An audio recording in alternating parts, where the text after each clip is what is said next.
Kwa majina yangu naitwa Eliambuya Aubrey Limo, ambaye ni mhitimu kwa ngazi ya stashahada katika fani ya masomo ya uhazili, yani Secretarial Studies. Katika masomo yangu au taaluma ambayo nimejifunza katika hiyo miaka mitatu ambayo nimekuwepo chuoni, ninaamini ya kwamba nitaenda kuleta mabadiliko chanya katika ofisi mbalimbali pale ambapo nitaenda kutumikia katika eneo la kuwasaidia na kuwashauri viongozi ambao tunafanya nao kazi.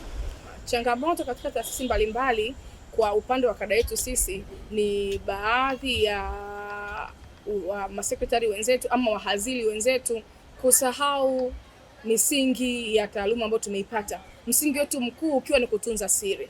Na mimi kwa muda wote ambao nimekuwepo chuoni tumesisitiziwa sana kwa habari ya utunzaji wa siri.